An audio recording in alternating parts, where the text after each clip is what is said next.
Okay, hello. How is everybody? Good to be here, as always, with you lovely people out there, live from my YouTube channel. And today is 9th of August? No, October. And it's Wednesday. Hope everyone's having a good day. I was up early this morning taking Jane and the rest of the crew to the airport. She's with my daughter and some other girlfriends having a celebrating my daughter's 40th birthday as part of her celebration. So she's over in Ibiza for 3 nights. Hope she has a lovely time. I've seen some pictures already and it looks like they're having an absolute blast and the weather's okay. So good news for her. As far as Onpassive is concerned, I've actually been having a pretty good look around our website, and even though it might feel a little bit the same, there's obviously quite a lot of differences. What I don't want people to do is to, in fact, I've been having an awful lot, and I'm sure other people have as well, is writing to us and asking that they can't access things for various reasons. How do they go about it and all the rest of it? We need to really remember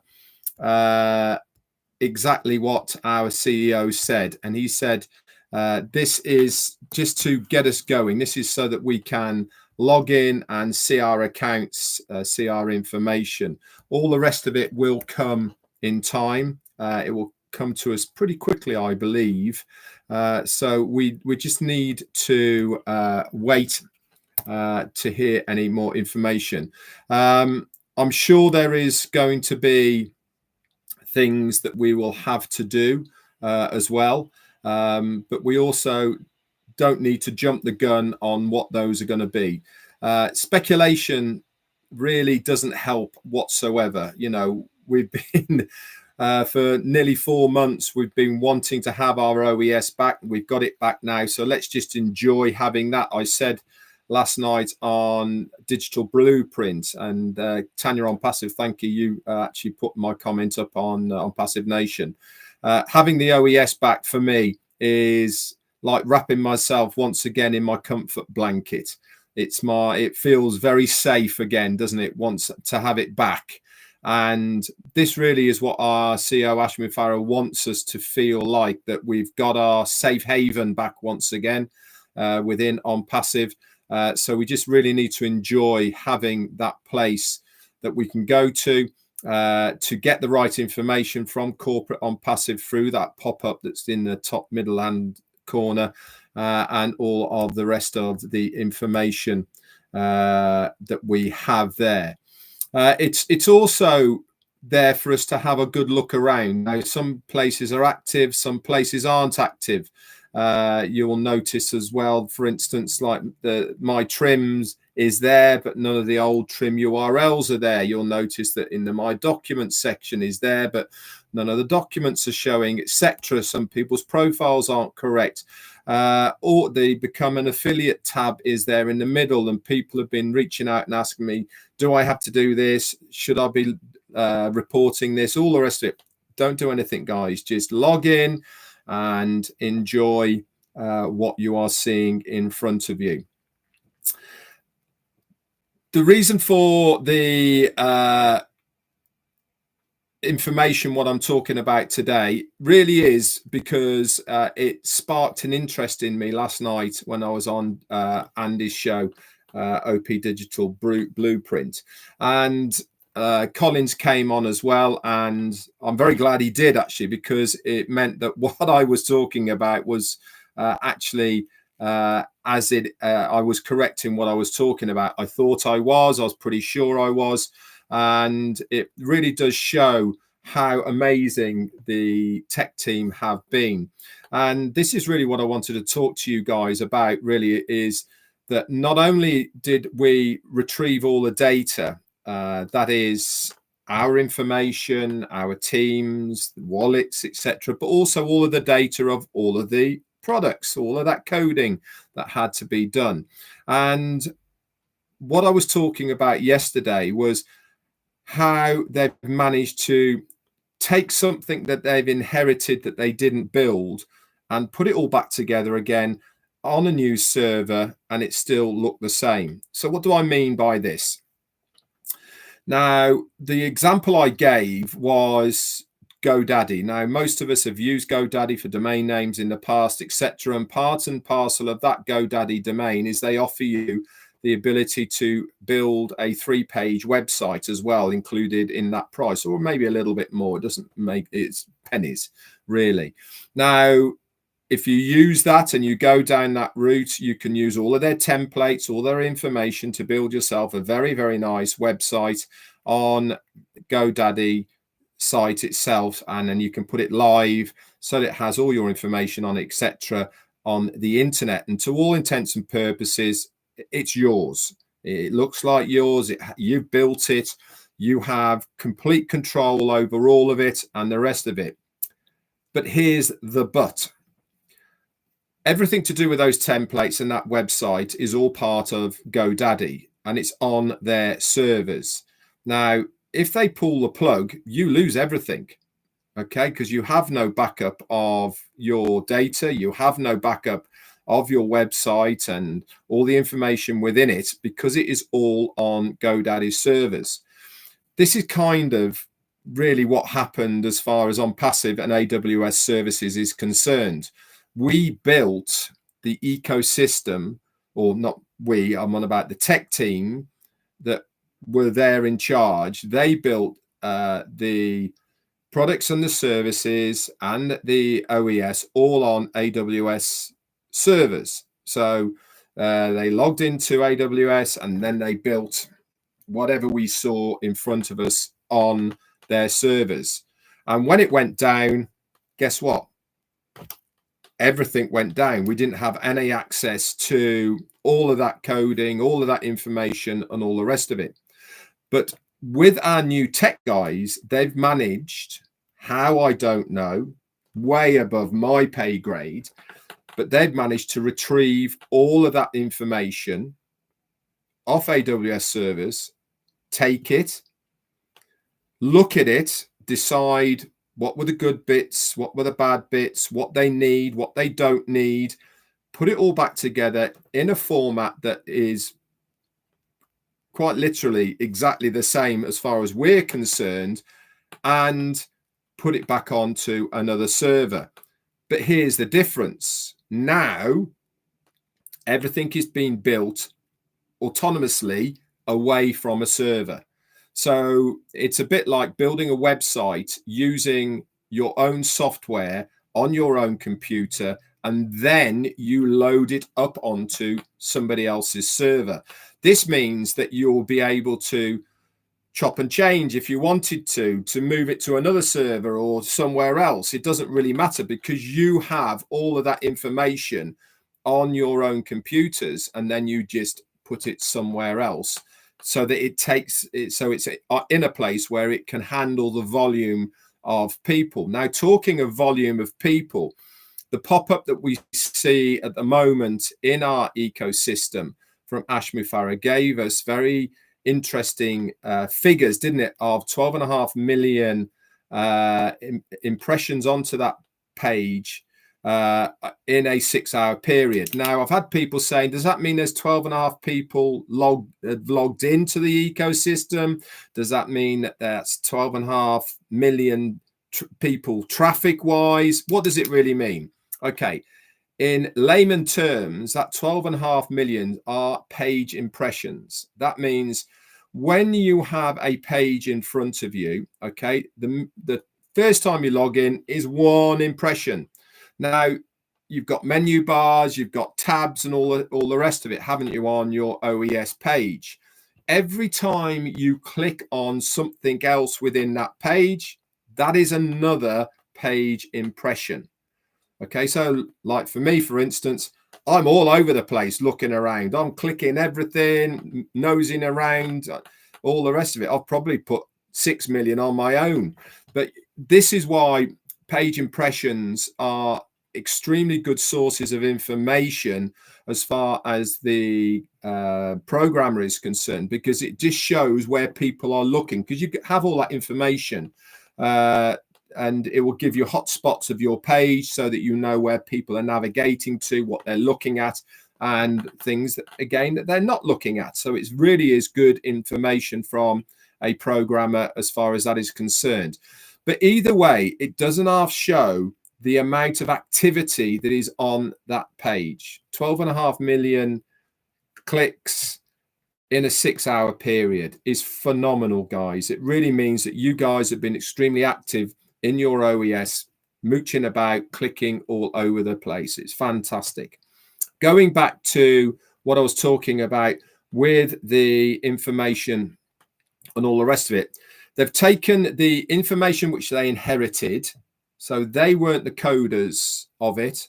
They are probably coders themselves and higher up, and whatever terminologies that you use, but they've taken it, gone, yeah, I can use that, don't need that, that's no good, we can do something with this, so we'll keep that.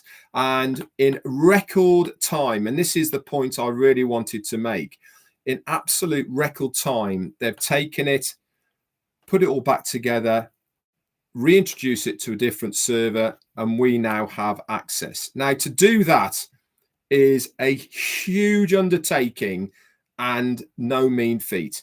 They are obviously super talented, these guys. They're obviously at the top of their profession as far as what they do. I mean, any profession, the more you do it, the more proficient you become at it. A bit like me as a chef, I'm pretty au fait with chefing and all the rest of it, and anybody in any job, whatever you're doing, that the longer you're at it, the more proficient you become at it. And it's very evident, isn't it, that these guys know their stuff, because otherwise it would have taken other people an awful long time to actually get to where we are now. So where do I feel the next steps are going to be? My opinion, haven't heard anything, don't know anything. I think that we are probably going to be where we are at the moment with our OES for probably a good week or so that we, not only the ones that have got access to it can have a good look around and use it and, check everything, but also to allow sufficient time for all of those people who aren't as active as we all are to log into their OES, to check out their details and look at their accounts, etc. So I'm kind of thinking that shortly after that, we will then see other things being introduced into the ecosystem. Now, I am going to say this and reiterate it once again. The ecosystem as it is at the moment is just a stepping stone, guys. It is a place where corporate Onpassive can give us the information that we need to have so that we can go through to the next phase, so that our accounts are intact, so that we can sort any bits and pieces out before we go into the next phase of Onpassive. What is that next phase going to be? I don't know. But we've already heard from our CEO, and he's said that we are going to be absolutely blown away with what we see. It's bigger and it's better than he even expected it to be. So I know one thing for sure is that whatever it's going to be the best of the best. And I really am excited for that next phase. But for now, let's give thanks to our tech teams for getting the OES back up and running again, to an extent where majority of us, and I'm not saying everybody, but certainly the majority of us have now got access to our accounts once again. We can check our profile, we can check our details, and we can enjoy logging in on a daily basis as we did do before. That nice, safe environment, wrapped in my comfort blanket of the OES, knowing that I am in absolutely the right place at the right time. And all we are is waiting for more instructions from our CEO or corporate to let us know what the next steps are. So please, guys, don't stress if you can't get in. That will all get sorted out. Support network doesn't work at the moment by default. We were told this beforehand. Seb, yeah, the mobile app is not active yet. It is only on desktop. It is only on desktop through onpassive.com. Okay, so it is only internet based at the moment. Yes, the app will be coming back again. Okay, so don't worry about that. But as it is at the moment, let them do their job. Let them get sorted. They really need to concentrate on the next phase of Onpassive rather than the OES as we're seeing it at the moment. Okay, the OES as we're seeing at the moment is just a holding area. It's just a place that we can go to that's safe and all the rest of it. But we're not going to. Someone, Pretty Henry said it's working. Not on my end. It's not. The OES app isn't working on a iPhone. So it might be working on an Android, but certainly not on a iPhone. I'm just going to check it again today in case it has clicked in, but I don't normally check it every day. I haven't done today so far, and it's just still spinning. See?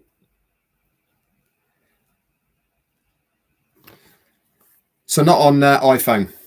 If it's on Android, I don't know. There you go. Seb says it's not working on Android. So it's not working. Okay. And I didn't think it was anyway, because that was shut off at the same time. So all good news, guys. Very much looking forward to what comes our way. But please now, for now, if you've forgotten your password and you can't get in, just wait. The OTP one-time password area of the login page will be active, and you will be able to change your password through your alternative email that is attached to your account. If you can't access your alternative email, unfortunately, this is a you problem, not an Onpassive problem. Okay, it is your responsibility to look after your email accounts, not Onpassive. And if you've lost access to them for whatever reason it may be, again, it's a you problem, not an Onpassive problem, because that is nothing to do with Onpassive whatsoever. So you need to contact your email service providers and try your very best to get that information back, however possible you can do. Anyway, guys, that's it from me. I'm actually going to say a few hellos, actually, since I'm quite quick. So we'll say hello to everybody in green, which are the Tea Clubbers. We'll start with Lister T and Pushpin Media, Bollyhoo. How you doing? Stuart Molyneux and Cynthia Deering. The lovely Gina Lever is there as well. Arena Stexala and M. Cayley. Thanks for sharing today, Em. Curtis Strickland is there. And also Sebastian Wostinski. You were there as earlier on. Pretty Hendry. Hello to you, my friend. Richard Douglas, Jarmo. Hello, mate. And any more Tea Clubbers? Guys in green, thank you so much for your monthly support. Really does mean an awful lot to me. That you buy me a cup of tea once a month. That's fantastic. Roy McPhail, you are there as well, all in green. We'll move over then. We will go to Rose and Mary Tienda, Tarak and Amal Fataya. We've got Bimal Das, Pultin Pradhan, Michael Morse, Michelle Champagne is in green, along with Arena Stexella. Thanks for Tea Clubbing it. Dominic Henderson is there. Sunil and Brian Quirk, Yusuf Addo, Rafael Sanchez-Man, and Cynthia Deering is in green and Tea Clubbing it. Golden Chitam Wango. Fantastic name that is. Sherry Dursworth, there you go, Sherry. I gave you a shout out yesterday, Sherry, for the card. Thank you so much, my darling. Patty Carpenter, Mary Tienda is there. Kushu Pego, Yusuf Addo, Pretty Hendry, if I said hello to you. Dominic Henderson, Anita Be Happy, and Sean. Hi to you guys. Sek Saeed Islam, hello to you. Swarup, Sidkar, hi to you. Nagaraj, Gossivo, Gasavi, there you go, in green. Bolti Pradhan. Mary is there as well. Subdia Singh, hi to you. Shami Reza and Robert Rihos. Gemma Ramiki, hello, lovely. Angela in is green. Rabinka, you're there as well. Joe Sordo, hello, mate. Nasima Reddy, there you go. Rakesh Mishra. David Schweitzer is in green. Hello, friend. Hi to you. Parvin Siwanka. Careful how you say that one. And David Angelic, you are there. Sunil Donorka, I think. Jeanette Bowman, hi to you.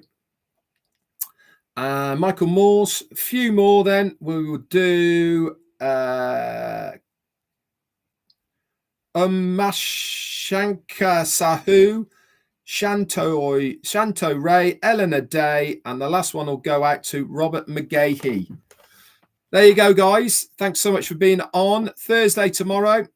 We'll be doing a live tomorrow afternoon. Friday, got to play it by ear, I'm afraid. But if I can, I will. Also tomorrow, I'll do a week in review as well. And obviously bring you any more information. Narelle Walcon is there as well. I've just seen your name. That's it from me, guys. Have a great day. And I'll speak to you all very soon. Bye for now.